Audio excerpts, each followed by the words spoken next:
Fala aí galera, eu sou o T e precisamos esclarecer algumas coisas. E muito bem meus amigos, hoje eu tô aqui pra poder falar sobre um assunto específico, talvez, que é falar um pouquinho de matchups. Na verdade, matchups favoráveis de alguns decks, geral, rogues, que possuem contra um deck meta específico. Isso, automaticamente, oh meu Deus, coloca uma seta na cabeça daquele deck ali e quem sabe ele passa a ser uma estratégia viável pro competitivo. Certo, isso de fato acontece, muitas vezes tem alguns, na verdade, em absolutamente todo deck deve ter um deck, tem um Nemesis próprio, tem um Predador próprio pra ele. E aí, aquele deck tem uma matchup ruim, engine, contra um deck específico. Mas, isso por si só não é suficiente pra validar e dizer que aquele deck é alguma coisa relevante no jogo. E eu quero trazer um pouquinho porque temos alguns decks hoje que parecem ter matchups boas contra os dois decks metas que estão pra chegar em pote. E por isso, você vai se preocupar e se interessar por esse deck que counteram ele? Mais ou menos. Vamos tentar entender um pouquinho, colocando um pouco de contexto nisso tudo, porque o assunto é esse, partiu, então vamos lá. Muito bem, então aqui do meu lado eu vou colocar essas cartinhas aqui, ó. Beleza, então aqui que vocês podem ver, eu já peguei um Tiara Laments aqui pra poder falar algumas coisinhas, mas eu quero exemplificar pra você o que eu quero dizer. Por exemplo, teve uma época não muito distante, na verdade um pouco distante, onde existia um deck no metagame de 2014, chegando em 2015, que era o nosso querido Shadow, certo? Você tinha um deck jogando ao lado dele, que também dava uma... enfim, que era um deck relevante no competitivo, que era o Burning Abyss, tá? Então beleza, você tinha o Burning Abyss, você tinha o Shadow naquele formato, e a matchup entre eles era ok, mas não tinha nada, engine contra engine, que fizesse com que a tua matchup fosse absolutamente bom contra aquela. O Shadow, ele tinha uma característica que era boa contra praticamente, na maioria dos decks, porque os caras faziam extra deck, e você dava Shadow Fusion e ganhava os efeitos de graça. Beleza, isso era maneiro, tá? Mas aí o BA não tinha uma coisa, tipo, o BA oprime o Shadow, e não por causa de Floodgates, por causa de tech, não, engine. Principalmente porque a engine era muito mais importante antes do que é agora. Enfim, até aqui, em 2015, no começo de 2015, veio na coleção The Secret Force o deck novo do Necroz. E aí sim, o jogo acabou pro Shadow. Realmente, acabou.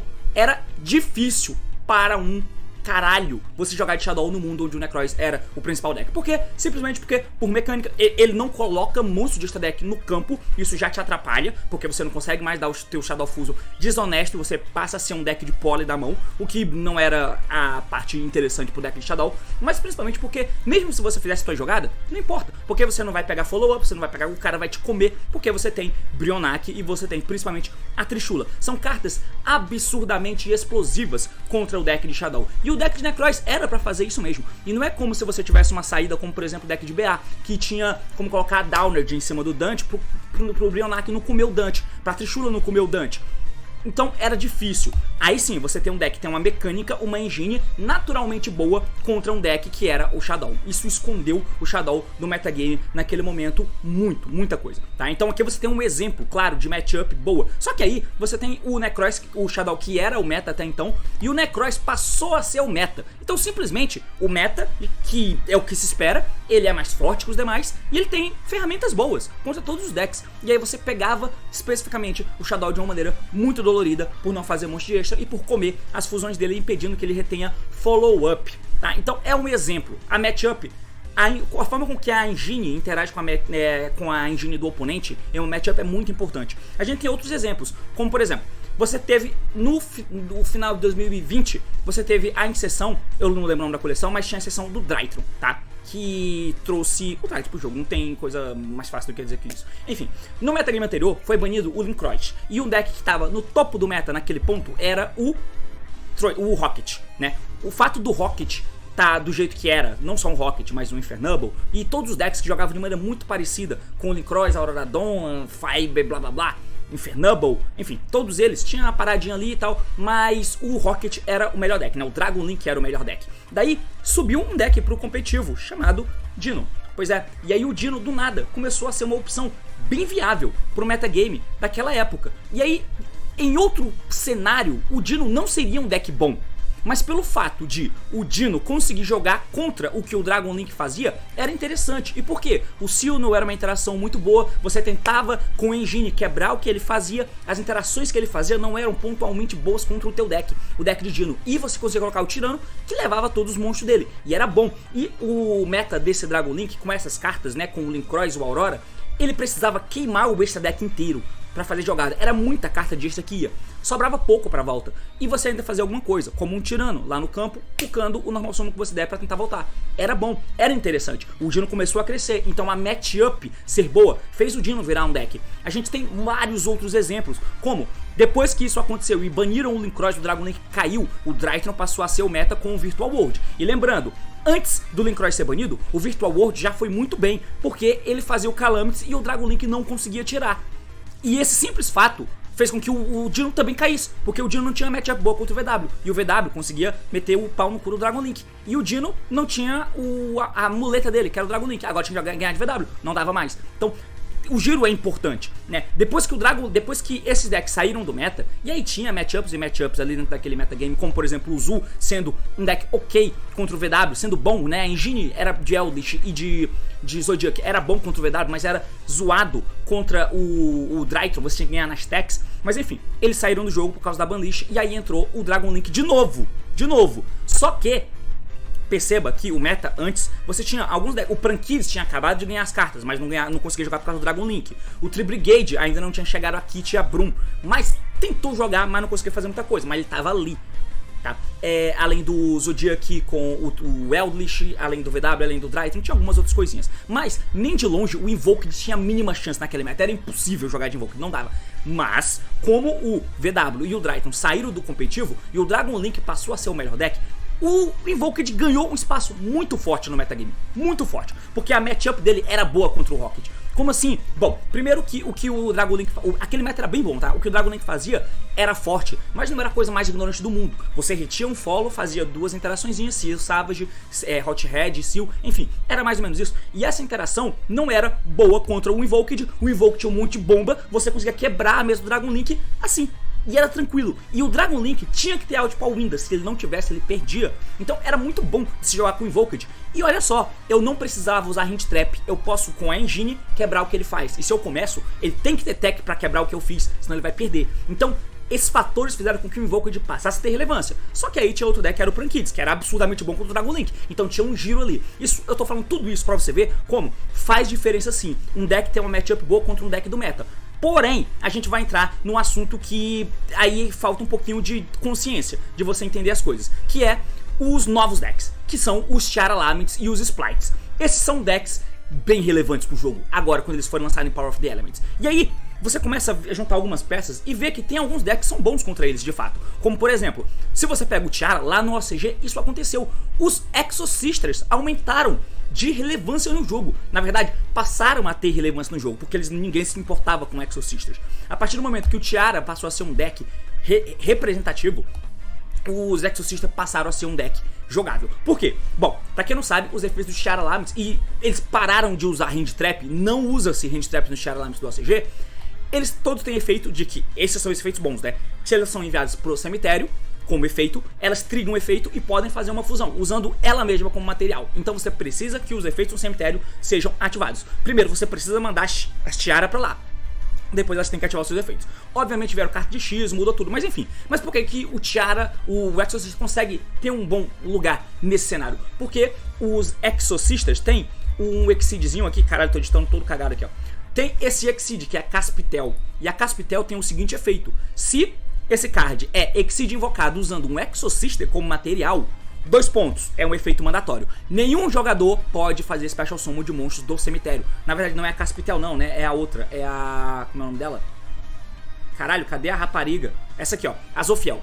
O efeito dela é parecido também. Se esse card é Exceed invocado usando o Exorcister como material, nenhum jogador pode ativar cartas, efeitos de cartas no cemitério nesse turno. E o Exorcister faz isso no turno do oponente. Então, qualquer mexida de cemitério que o cara fizer, o Exorcister já vai entrar. E como você, o deck, que é o principal do formato lá, que é o Tiara Laments, não usa Hand Traps, é bem tranquilo de você não precisar esperar ele fazer algo no cemitério, porque você consegue colocar a Magnífica no campo. Daí a Magnífica tem o efeito de banir uma carta, então você pode banir o campo se você quiser, dá o efeito dela, só que aí você vai ter que ter a Azofiel com material. Detacha a Azofiel e aí você invoca a Azofiel de novo. É simples, invoca a Azofiel, bum, efeito, loca o cemitério do cara. Ele não pode ativar efeito do cemitério. Basicamente, ele não joga naquele turno. Volta pra você e você tenta fazer jogadas e você ganha. Basicamente, é assim que funciona, tá? Então, o Exorcista passa a ser um deck interessante. Eu nunca vou tomar a interação do Tiara.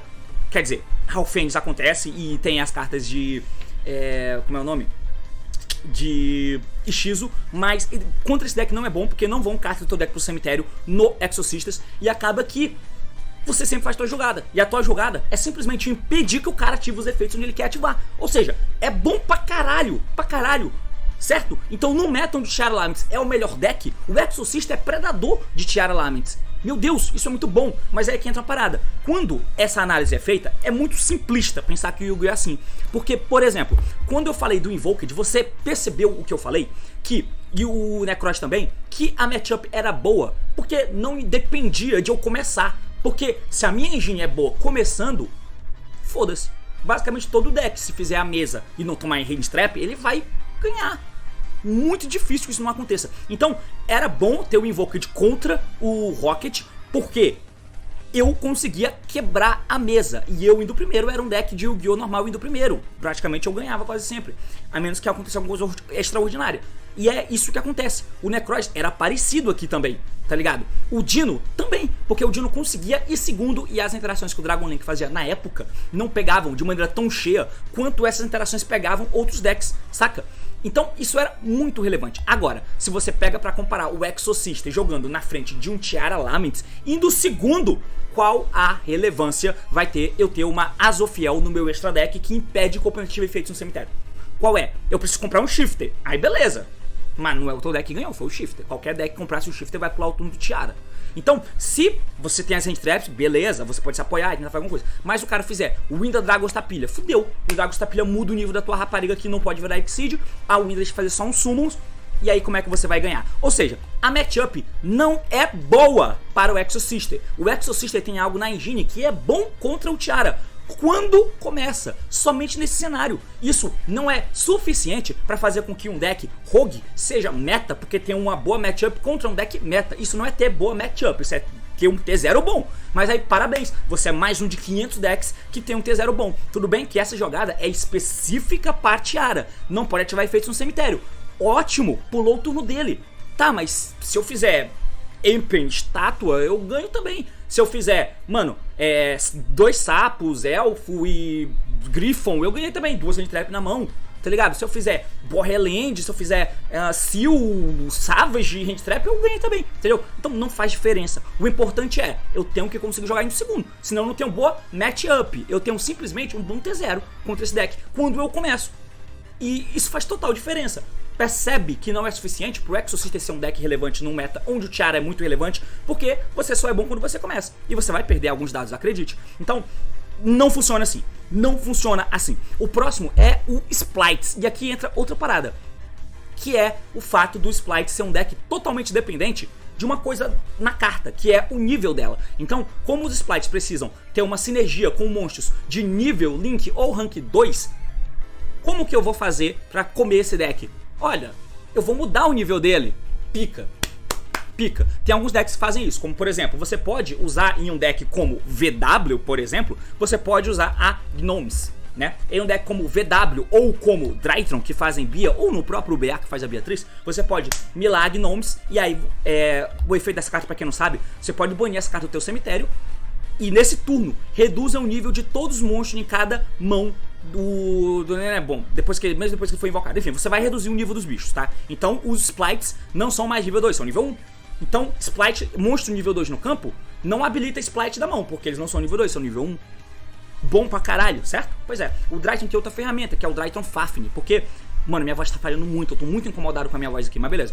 Uma vez por turno, se o monstro é normal ou special face up, enquanto você controla um monstro Drytron, você pode reduzir o nível dele por 1 pra cada 1000 de ataque que o bicho tem. Enfim, você reduz o nível do bicho pelo ataque lá e foda-se. Você ativa esse efeito do Fafnir, tá? Você pega o Fafnir, ativa o Fafnir e faz a parada. E o Zeta busca o Fafnir, por exemplo. Então, quando você tem um Drytron no campo e o Fafnir face up, se o cara invoca um bicho nível 2, bum, efeito, diminui o nível dele. Ah, complicado, complicado. Os sprites não entram mais e tal. Não. Ótimo, interessante, né? O Drytron é o melhor deck, tende a ser um deck bom pro formato por causa disso? Claro que não. Por quê? E quando eu vou segundo? Qual é? E aí? E agora? Esse campo tem que estar face up. E eu tenho que ativar ele enquanto o cara for tentar jogar. Depois que ele já jogou, foda-se o nível dos bichos. Não tô nem aí, tá ligado? Essa que é a parada. Então, essa jogada é interessante e funciona quando eu vou primeiro. Mas se eu vou primeiro o jogo de Drytron, eu vou negar o que o cara fizer e foda-se. Eu já vou ganhar assim também. Isso aqui é uma ferramenta a mais. Óbvio, vai me ajudar pra cacete. Mas quando eu vou segundo? Eu sou um Drytron, eu não uso tech direito, tá ligado? Eu tenho que torcer pra comprar um Dark Ruler, um Droplets, e se eu ganhar, beleza. Oh, meu Deus. Drytron campeão do Nacional do Reino Unido.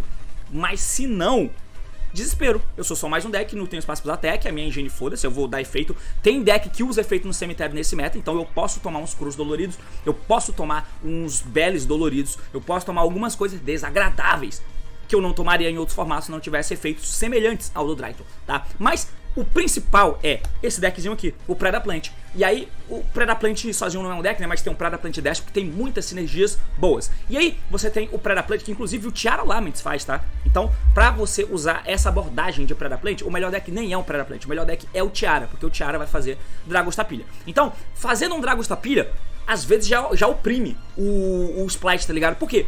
Ele tem um efeito que é o seguinte: uma vez por turno você pode escolher um face up monstro que te controla. Coloque um Predator Counter nele. E se fizer, se o monstro tem nível 2 ou maior, ele se torna nível 1 enquanto tiver com um counter. E aí você vai negar o efeito de monstros que ativam seus efeitos enquanto tem Predator Counter. É isso que o Dragos Tapilha faz, tá? Ele coloca um counter no bicho e aí ele tem um efeito com o efeito do Dragos Tapilha ativo, proativo, é colocar o counter no bicho. E o efeito contínuo dele é negar os efeitos de monstros que estão com counters, tá? Então, quando o cara ativa um efeito, o Dragos Tapilha vai negar o efeito do bicho, porque ele coloca um counter. Na resolução o bicho vai ter um counter e o Dragos Tapilha prevalece sobre ele. Então você nega o efeito do cara. Mas não só isso, você diminui o nível dele. Então, normal sumo swap frog, efeito, você coloca isso aqui. Mesmo que ele não faça nada, normal sumo bicho, bum, efeito. Desliguei os Drytron na mão do cara, ah, beleza, ganhei o jogo. Mas aí você tem o Desper, o Predaplant, que faz isso em muitas frentes diferentes, tá? Então tem muitas formas diferentes de colocar counter no bicho do cara. Mas de novo, é o pior exemplo possível, porque o Desper não usa hand trap, muito pouca hand trap. E aí você pode misturar com o Predaplant, é uma vertente um pouco diferente de decks. Mas o espaço pra tech é bem pouco. Bem pouco, bem pouco. Tudo bem que o Splice é um deck mega resiliente, mas não importa. Ficar parado e assistir ele jogar não é a melhor saída pra você ganhar o jogo. E eu começar e ganhar porque eu vou ter uma carta que muda o nível do bicho, não faz desse deck ser um deck válido. Na verdade faz sentido você tentar usar ele, mas nem de longe ele tá na prateleira de cima, porque ele tem essa característica boa. Porque o que ele tem, de novo, não é uma boa matchup, ele tem um bom T0. E isso todo mundo já tem, o T0 já é bom pra todo mundo. Claro que tem vezes que essa incompatibilidade ela surge a ponto de não adianta a jogada que você faz com a engine do teu deck, porque a minha engine já é boa contra a tua e eu vou quebrar. Isso acontece às vezes, como nos exemplos que eu citei, do Invoked, como no exemplo do Sky Striker. Na época do meta do Sky Striker que ele acabou de lançar, o Trickster ignorava o que o Sky fazia. Por isso que o Trick Sky passou a ser o melhor deck daquela época, por um período de tempo, mesmo tendo o Golk por ali, porque o Sky era bem popular. E aí você jogava de... Quando o Sky tava em alta, o Trick Sky amassava o Sky puro, porque você tinha um Light Stage e você tinha ferramentas que faziam com que o jogo fosse bom pra você, mesmo que você não começasse. E aí sim, você tem uma boa matchup. Aí sim, o Trickster passa a ser um deck meta, porque ele tem uma partida boa contra o deck do competitivo. Uma partida, não só um T0 bom, entendeu? Essa é a diferença. E aí, o Zul, por exemplo, que tinha um jogo... o Zul não, né? O Zul dependia da tech totalmente, não tem nada a ver o Zul. Mas o Dino contra o Dragon Link com Linkroys, o Invoked com o Dragon Link sem o Linkroys. O Tri-Brigade contra o Invoked, porque fazia um bicho com mais forte que a Winda, bem cedo, e o Invoked não usava Hand Trap. Um Special Summon quebrava a Winda, por exemplo. Então, tem todas essas paradas. O Prankids contra o Invoked, que... Caralho, se o Prankids resolvesse uma carta, mesmo de segundo, ele ganhava de mim muito fácil. É muito ruim a matchup. Então isso sim é ter matchup ruim, né? E não só um T0 ruim, que é algo que o Exorcist tem contra os Tiara Laments e é algo que Despias, Predaplantes e Drytrons tem contra o Splice. Se você começar todos os dados e enfrentar todos os Splites da face da Terra, provavelmente você vai ganhar todos. Quer dizer, eu não sei porque ele usa muito rank, você vai ganhar bastante. Mas se você vai segundo, você vai perder muitos jogos. E não importa se você vai aumentar o nível dele, porque ele já jogou, entendeu? Então é só essa reflexão que eu venho trazer pra vocês aí, pra vocês não serem idiotas, né? Mas enfim, é basicamente isso. Diz o que você acha, valeu, falou, e até mais música maneirona na sua cara! Thumb!